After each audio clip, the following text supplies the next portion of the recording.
Hello and welcome back to the Fairbanks Year-Round Podcast. Today I am joined, I am Blake, your host with the Summit Realty Group, and I am joined by Terrell Echols. Is that right? All right, cool. He is the general manager of the Carlson Center, correct? Correct. Sweet. So how I always like to start is how you made it to Fairbanks. You said you had come from Chicago, so what brought you up here? Literally the job. Just the job? Yeah. It was a different adventure. What got me here was I actually had just finished with my master's program, so I was looking for new jobs, but that also happened to be right in the middle of the COVID pandemic. so as you can imagine, there was not much open at that time, but especially like event. Were you looking specifically for like these kind of event stadiums? Actually, my background is athletics, so I was looking more in athletics, but at that time everything was shut down. So then, of course, here's Alaska, like one of the few places that had something that was open, and I looked at just looking at the position, it sounded interesting, and like I knew I had done pretty much everything that they were looking for, just not in like necessarily that role. Mm-hmm. So I decided to apply for it and just to see how it went.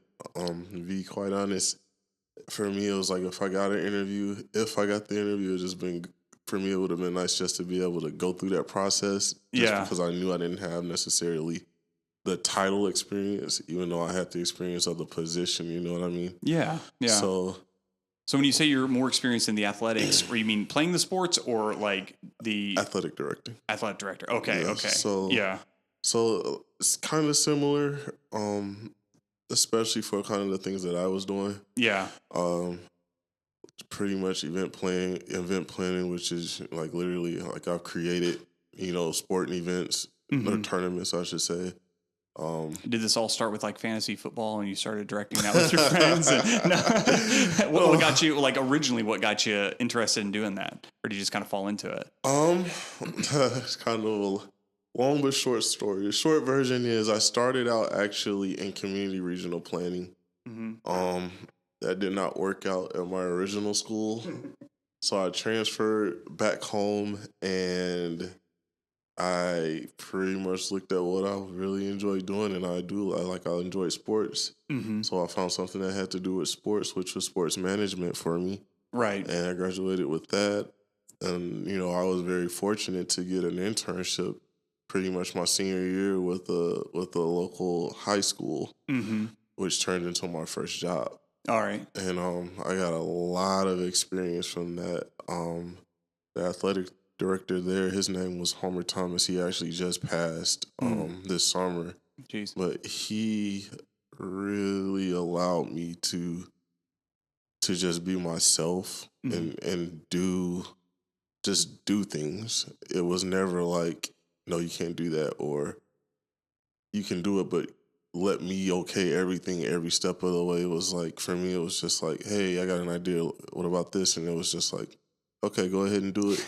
And then just, when it's close, just let me know. Yeah. And I would tell him, and then sure enough, he presented to everybody, and then it was fine. Yeah. But allowing me to actually go through those steps versus being told how to do it or not even being a part of it, but then just being placed as this was Terrell's thing. Yeah. Like allowing me to actually go through that process, of paying for stuff, or as little as writing contracts. Right. Like all of that experience allowed me and put me in the position to be able to be in the position that I am in. Yeah. Yeah, so it gave you a bunch of confidence because you were actually doing the things instead of, being on the sidelines or something. Right. Yeah, that's awesome. Right. So were you, you would have been pretty young then too, I assume. Were you pretty nervous doing these things, like putting a contract together? Was that like a stressful deal, or you felt pretty confident from the beginning? I was never really nervous about it. And I think, honestly, the main reason why is because the way Mr. Thomas handled it. He was just like, okay, go ahead and do it. Yeah. If you got, if you got questions, ask me. Yeah. But outside of that, it's just, keep me up to date on it. And up to date meant like, is it progressing the way you want it to go? Not every day, well, why are you doing it this way? Or why are you doing it this way? You can't do it that way. Like he let me go ahead and just keep moving forward. Even down to literally just planning the course. So that way, like, if there was something wrong with the course, I was able to to understand why it was wrong, because I would hear the complaints, or I would get the feedback from it, not baby me, pretty much not baby me and say, oh, don't do it this way because people are going to complain. Like, all of that prepares you for your next step, right? Yeah. Because if you don't get that when you get to, especially a job that I'm in right now, when you get that first real complaint from something, like, it can be shell shocking. But right, when you're used to that and understand how to handle yourself and how to respond to it, it makes it a lot easier and better for you. Do you feel that this position you have when you're setting up these programs, or, we'll get into more of the actual details of what that means, is there always going to be someone that's upset? Is it kind of one of those deals, or you can like generally find that most people are happy when you get done? I would definitely say you can't please everybody. That's what I figured. It's definitely one of those situations where somebody's always going to have something to say. Yeah. And I'll be honest with you, does it get frustrating? Yes. Yeah. It does, because from our standpoint, and specifically from my standpoint, I'm always going to look out for the staff. Like, I feel like that's my number one thing. I have to make sure my staff is good, because if they're not good, then this event's not going to go good. Then I'm going to hear about it even more, and then I'm not going to be good, and it's a trickle-down effect. My boss, the director, and to the mayor. Yeah. Especially with that building.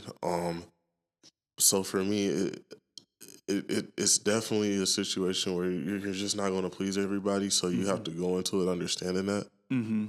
From my standpoint, I've always thought about what's best for the community. Yeah. So as long as I feel like if I can confidently say, we're doing this for the community, or if it's for a specific event, private event, we're doing this for that event, like, I'm fine. Yeah. I tell myself all the time, like, when we have these big events, if something's going wrong, like, yes, let them know, like, they can't do that. They want to argue with you, just come get me. Like, let me take your bullets. Let me take the bullets for you. I'll deal with that. Wonderful. So you guys don't have to deal with it, because some people can be a little, to be honest, it can be a little rude. Yeah. Majority of the people are pretty respectable and nice. Yeah. Like, they understand the situation. I think that tracks throughout humanity, where it's most people are good, most people get along, but the ones that stress you out are a very small percentage, and they take up way too much mind space. Like, exactly. True with real estate too. You'll have great clients, but you'll have one client that's a nightmare, and it's like ruins the whole week for you or something. And it's like, all the other interactions were great this week, but So I want to talk about Fairbanks a little bit. Right. What do you think?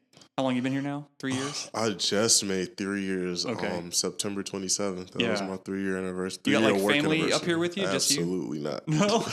Absolutely not. My closest family, my closest family now is Chicago. Which is stone's throw away, Yeah. So it's just a hop, skip, jump, and we'll be there. For sure, man. So you came up on your own, which is, again, maybe not the scariest thing in the world, but for me, like, I've always had somebody with me at least, so that had to be a little bit nerve-wracking. You're coming into a job that sounds like it was a step up from anything you'd done before, in a very different realm as well. And just being in Fairbanks, like, is it like what was that like? So I can tell you my first experience here. So when I left Chicago, I had, 2 suitcases and 2 carry-ons. And it was September, so Chicago was still hot. When I left Chicago, it was like 96 degrees outside. Oh, no. Yeah. When I got here, it was nighttime, obviously, because, it's like I did get a direct flight for them, so it was only 6 hours. Most of the flights were like 13 hours long. But anyway, when I got here, it was dark, and, it was nighttime. I got off the plane, it was 19 degrees outside. And I was just walking outside alone. Yeah. Waiting for my Uber to show up, or Lyft, sorry. Yeah. Like, at that point, it was like, this is real now. And then, too, it's like... It's dark, it's cold. It's like... It is funny that you said it like that, because the old director who hired me, he actually called me after my first interview. Yeah. And he was like, look, I just want you to know, like, I don't want you to think it's all rainbow and sunshine here. Like, it's dark and it's cold. He said it exactly the way you said it. Yeah. That's funny. But I got off and I'm just thinking like, man, did I make the right decision by coming here? Yeah. Because it was so cold. I wasn't even dressed for it because like for me in my mind, like that time of the year, I just came from 96 degrees. Obviously, I know it's Alaska's not going to be 96, but I wasn't expecting like 50 or something maybe. Yeah. Right. I was not expecting 19 degrees because I had just come here to visit just to see if it's something I'd even want to be around and in the live beautiful here. summertime. Yeah. Yeah. And that was August, so it was rainy, and I knew it was 60. So to your point, I was like, I'm thinking, okay, it might be in the 50s or so, not 19 degrees outside. That reminds me when I came up here. So I've got a lot of family down in Arkansas and family here. So I've moved back and forth, but never had lived in the Fairbanks. Actually, I moved to North Pole. And so we came up in, I believe it was June. And I remember we met with some, people, and we decided to go to Chena Lakes. And I dove into the lakes and not knowing that like someone could have told me like a mere month ago that thing was frozen over. Because in my mind, I'd been in summer for 3 months, and it's June. And I was like, holy moly, this is so cold. And they're all, of course, laughing at me and whatnot. But you don't really, that first year didn't pull it into perspective because I had so much like warm before. And then, of course, that next summer, I'm like, oh, geez, June is just like barely summertime here, Now I see what's going on. But so you came off, it's cold. And a lesson for anybody who's moving here. I got this from whenever I would do hunting trips, even in the middle of summer or whatever. It's always cold in Alaska. That's the rule I always tell my wife. I was like, it can be July and you think it's so hot and you go sleep in a tent somewhere and it starts raining and you're going to be freezing. Like it's just one of those deals you got to be prepared for. But you obviously have gotten acclimated a little better and such. You feel like you're fitting in pretty well here, or how does it feel for you? It still feels different to me. Yeah. With certain things, like to be honest, I have a pretty small group of people that I'm around, which honestly that's how I like it. I don't like to be around a lot of people. Yeah. But I know like that small group that I do have here is like my tight group that I can rely on if I ever really needed something. Good. So I guess from that standpoint, like I feel pretty comfortable. Good. From that. Yeah, you need that. Not you, but the royal you. Anybody. Right. If you don't have a community, for one, like I can't imagine going somewhere and like let's say you just get something as simple as a flat tire and you don't have like anybody to call to help you out or anything. Yeah. Like it's just like little stuff like that starts to build. I think it causes a big time depression, especially in places like this. You see it all the time. You're all alone. Maybe you got a little apartment that doesn't have enough windows in there. You just moved to Fairbanks. It's 40 below. You got 4 hours of sunlight. And you're like, my life sucks, Yeah. So when it doesn't have to be that way. So I'm glad you got some people around you. Oh, yeah, for sure. Like even that night when I got here, like the Lyft driver, which is a little different for me to a degree. Like most Lyft drivers or Uber drivers, they'll talk to you and whatnot. But this general conversation, the lady, and I don't remember her name, but she was really nice. For me to be moving here and coming in from, already 19 degrees, and I'm like, oh my God. Out there with basketball shorts on or something. Right. Yeah. I'm just so for me to get this lady as my driver, she'll like take me like to my place that I hadn't seen, only just pictures of, and it was middle of the night. Like she was actually so nice and so welcoming. Like she was like, oh, what brings you to Fairbanks? And I was like, oh, I just moved here. She was like, oh, okay. What brought you here? And I'm like, oh, I was just working for the Borough because I really didn't want to. I'm a pretty private person, so I don't want to tell them exactly what I'm doing. And then on top of that, I had already been told some of the history of the Carlson Center and how people feel about it, so I didn't really want to get into that at that moment. Yeah. So she kept going, and I was like, I'm here. I'm like, okay, I'm managing the Carlson Center. And she was like, oh, that's so cool. Yeah, we know the Borough just took over. It's like it's going to be so nice now. Hopefully, like you can get a lot of events in there and stuff. Yeah. So then she went from that to just like telling me it's not a long ride from the airport anywhere, which is really nice here. I'm like, not gonna lie, it's the perfect size airport too. Yes, nice. It is. Like she started from there. She was like, "Oh yeah, wait till you see the Northern Lights." She was just very welcoming and like telling me like, "Oh, you can go here or go here." Especially for someone who's just not from here and don't know where to go, like telling me restaurants to go to, just because like most people don't think about that. I don't have any pots and pans here. Like I'm probably hungry and want to get something to eat in the morning, Yeah. So that's what I mean. Like she was just so nice and so welcoming. Wonderful. That's good to hear. But yeah, like she was trying to show me the Northern Lights, and obviously I didn't have my camera up, so like Now I can tell when they're out because how they look without a camera if they're strong. But she was pointing up in the sky, and I'm like, this just looks like clouds to me. Yeah. Got to get somewhere it's dark too. That helps a ton. Right. Yeah. But then it's like that night sucked when I got here because it was so cold. Mm-hmm. I had literally sheets, not blankets, like sheets. So I had laid out my clothes trying to make a mat on a hardwood floor. Oh, you didn't have a bed? No. Oh my goodness. Like when I say like all my planning to get here was done on the internet. I forgot about that. Yeah. So you just had your suitcases. I literally had 2 suitcases and like my 2 carry-ons. So like I had no furniture in the house. Oh man. I was sleeping on a hardwood floor that was cold and it was dark, so I didn't even know what was around me. That sucks. And then you didn't have a car yet, so you couldn't like go drive. Didn't have my car yet. I had brought it, but the car obviously at night it's closed, so I had to get up in the morning to go get it. And so I'm sitting there like, I swear I woke up every hour waiting for 6 o'clock so I could just get a lift to go to Walmart and just like get something to sleep on. Like a futon, anything would be nice. Oh, that's what I got, a futon. I was like, I need a futon. Like I'm not waiting for a bed to get here. Like I need to be able to take this like now. So like I ended up waking up at 6. I think the dealership opened at 7. I brushed my teeth, got a lift. I think I was there like at 7:05 to pick my car up. I was like, I can't do this. Like I couldn't sleep.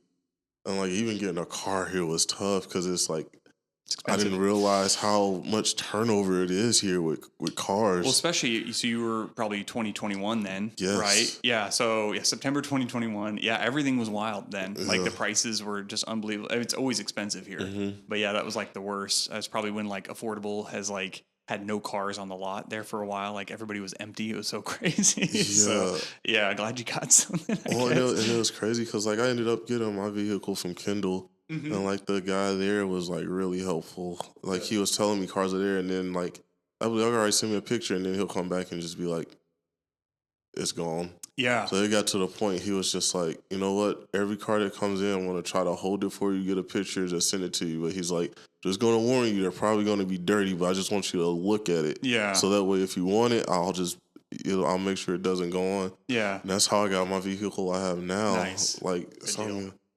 just getting here, like honestly, like the people were very helpful and nice. Good. Yeah.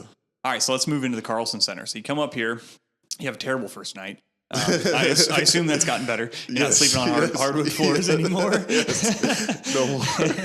So I guess let's talk about the Carlson Center. Most people will know it, but for someone who's listening who has no idea what the Carlson Center even is, give like a brief overview of that. So the Carlson Center is will be now official. Well, it was before. Second largest arena in the state of Alaska. The largest one is in Anchorage.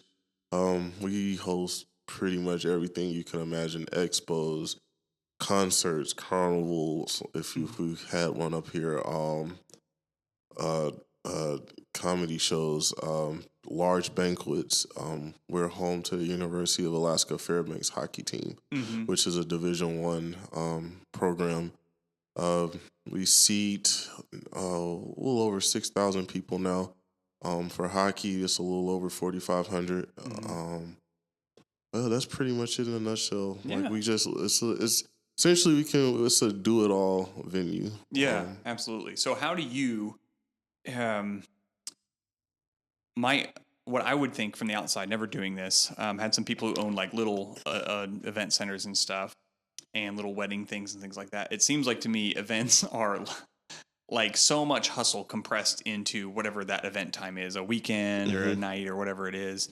So how do you, as someone overseeing that, are you having to be there at all events, or is that something you are able to back away from? Because I imagine you have no weekends otherwise. I really don't. Okay. I really don't.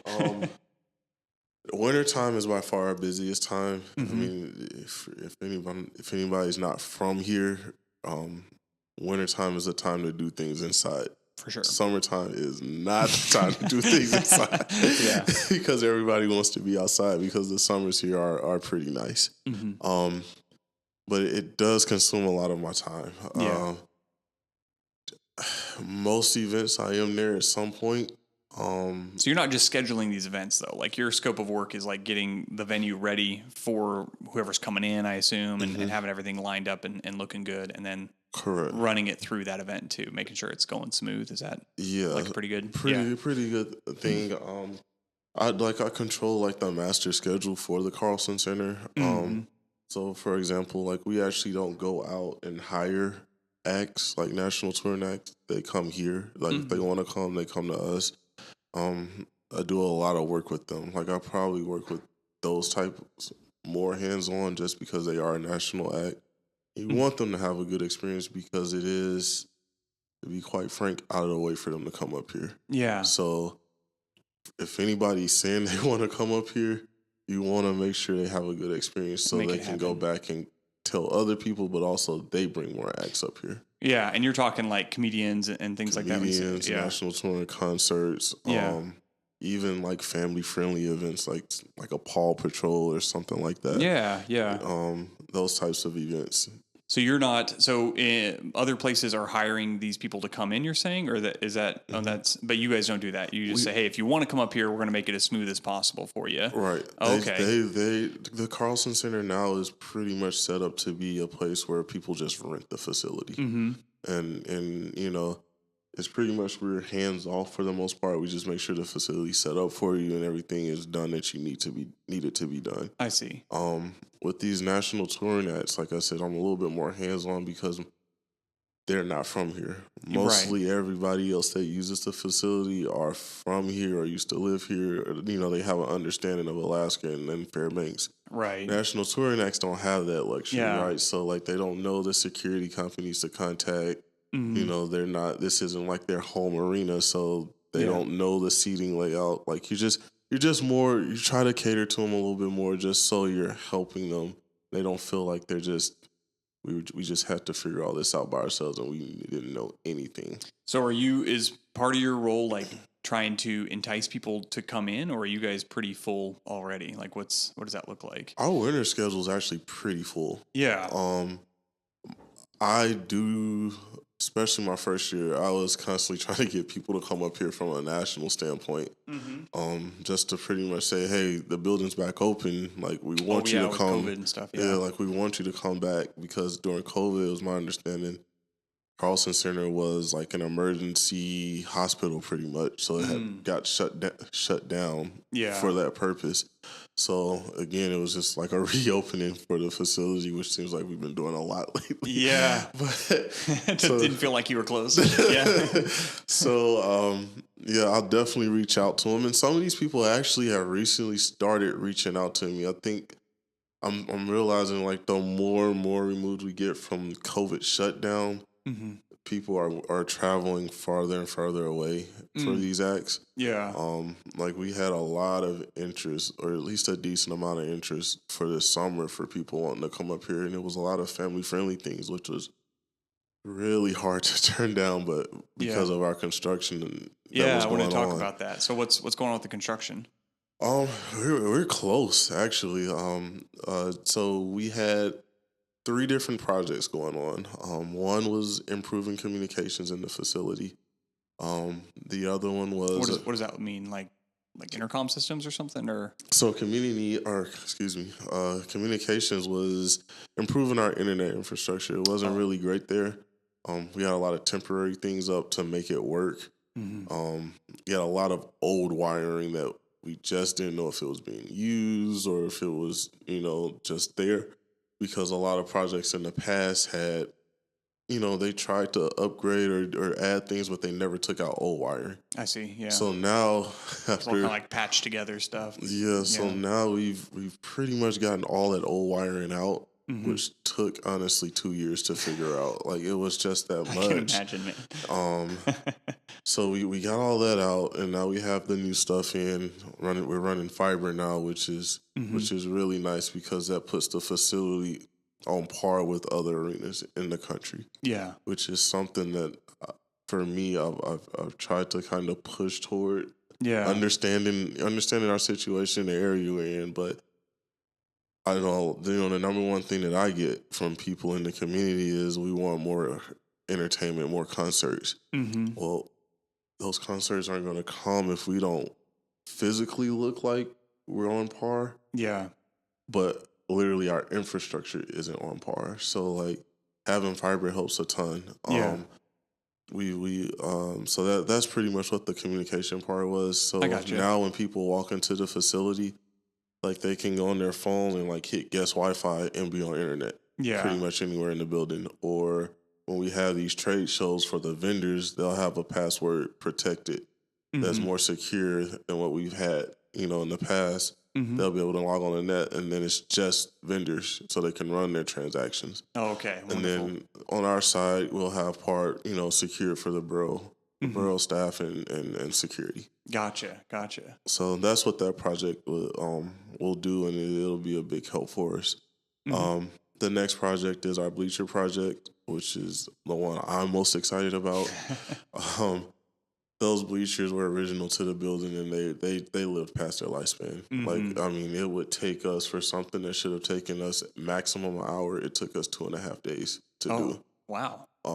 Like those bleachers, there was times like for UAF games, for example, we would just be finishing putting our bleachers together as the doors were opening because it was like we were constantly having to repair stuff on them, and like, we could call the manufacturer to come and do it, but it's Alaska. Yeah. Nobody's in the state. So now I could call them today. They're not going to be here probably till next week at the earliest, but we have a game tomorrow. I think what a lot of people don't think about too in situations like that, it's like, well, why don't you just call them sooner? It's like, well, listen, like any business at all, you're always doing something. So people always say, it always frustrates me, and I do it myself too, but like, you should be doing this, you should be doing this. It's like, listen, there's like a million things that I should be doing, So it's hard to have that all lined up. And when you're talking man hours of like however much you're paying people to take care of bleachers like that, it's like almost a cost saving measure by and that's the more thing, efficient. like it's our staff that's doing that. Yeah. Like I'm down there, our facility supervisors down there, like we're all down there trying to figure out how do we make this upright that's hanging like this, lift the bleachers up that's bolted to the ground to get it back up place it just right and make sure it's also safe. So when all these people come in here for this hockey game are stumping for supporting the Nanooks, it doesn't collapse. So when people are stomping on those old bleachers, you were just kind of had your teeth clenched hoping for the best. Like, oh, Jesus. And it's just like, those are the things that people don't see. Yeah. But those are the same people that question, well, I don't understand why this has to happen now. And it's like, it's literally a safety issue. Yeah. And like I want to do more in that arena, for the community because I know it's possible, but when it takes 2.5 days, a day, maybe it goes out perfect. Yeah. You can't schedule anything because you don't know how long your conversion time is going to take. Yeah. So you end up over scheduling conversion time, which tough. Takes away time from the community to be able to come in and do things. Yeah. On top of that, you're allocating all this time for staff now that they can't do other things like cleaning up snow removal or running a birthday party or just doing other things because you have to ensure that stuff is done properly. The scheduling side is real interesting because I feel like I can schedule one day really good. But like past that, anything, like if I do projects at home, real estate, whatever it is, like it's always, a struggle to know because there's so many variables and yours is even more so. Like I'm just talking about my own life, but you're talking like all these huge events.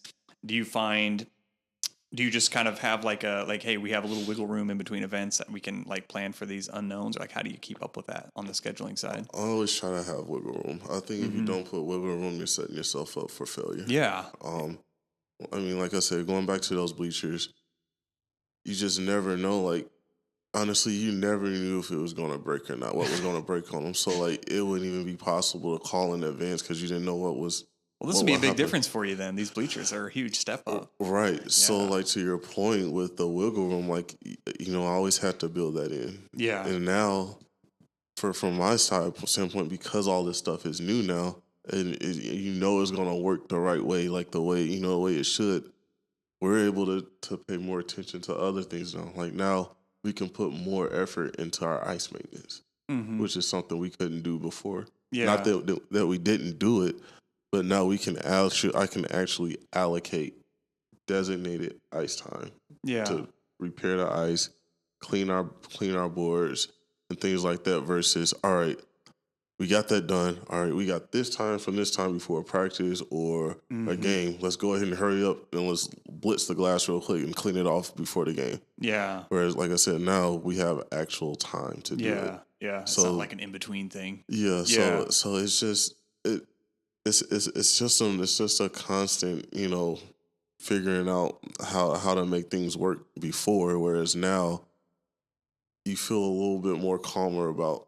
I feel confident I can do this now in this amount of time. And then now we can allocate that extra time that we were planning for X for, Y. Yeah.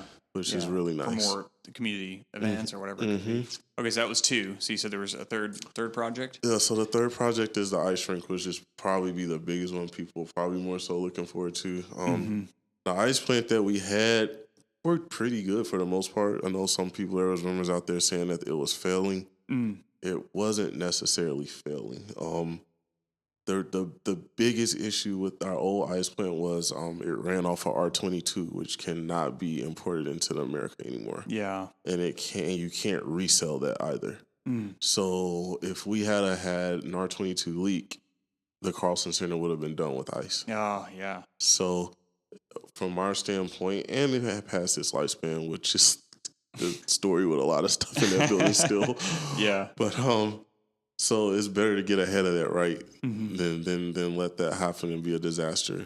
So we went from R22 to ammonia, which is pretty standard. I mean, you get that in most ice rinks, even professional rinks.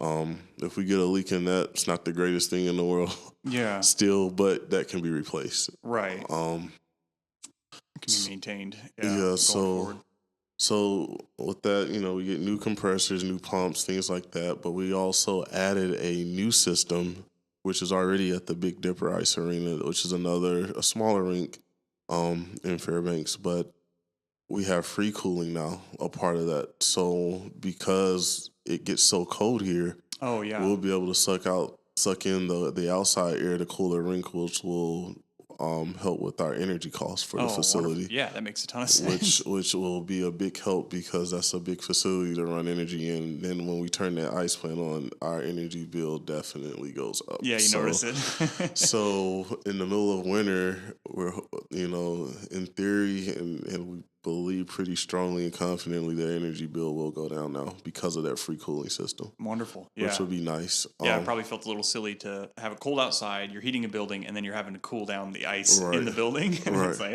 we're going 3 levels here. So that's a great idea. So what we're doing is, that's that part kind of back of the house, which also we will be having an open house for this too. So you can come in and see all of this. Just watch our Facebook page and look out for our advertisements for that. That'll be in the first part of November. Okay, I have to change the date on it, but you'll definitely hear about that. Wonderful. But the bigger thing people will probably notice the most, which everybody will see, is our rink. We went from Olympic, which is 100 or 200 by 100, to NHL size, which is 200 by 85. Okay. So our rink now that we have is exactly what you will see in an NHL rink. Same size, same radius. We're going from tempered glass to using acrylic, which is what they use in the NHL. Literally, like I tell people, literally the only difference between our rink and the NHL is we won't have LED dasher boards. So that'll be nice. Our boards now flex, so instead of being stiff, when players get checked into them, they'll have give to them, which will be easier on their bodies. Yeah, which will be nice. I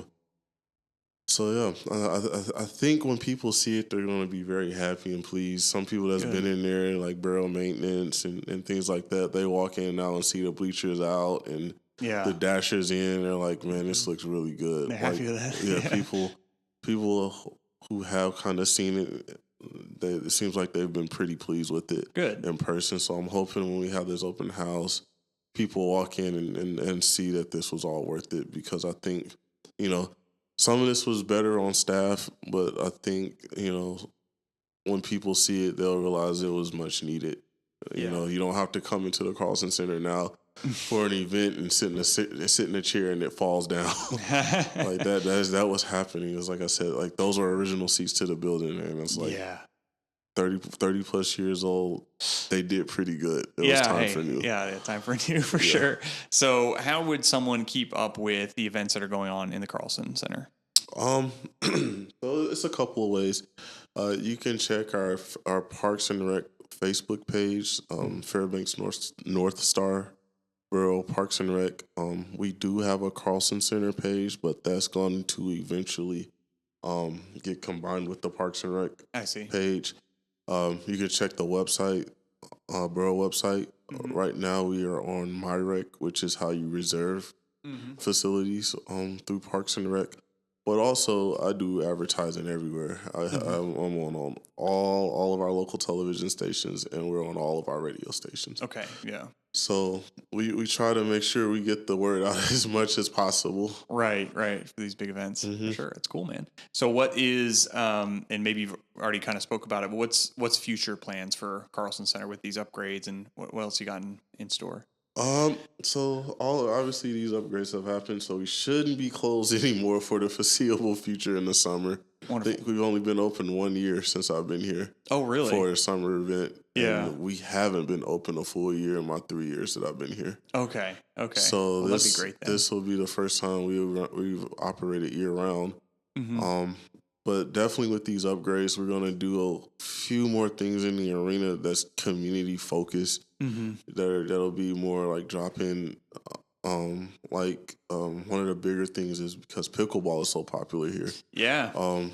Because these bleachers now will go in less than an hour. Yeah. Or less than 2 days, we're going to have pickleball lines on the outside of the rink so people can come in and reserve. Oh, super cool. Pickleball courts, and it'll just be like our drop-in fee to use them. We just want to reserve them so that way people know when they come they'll have a court versus just popping in and out.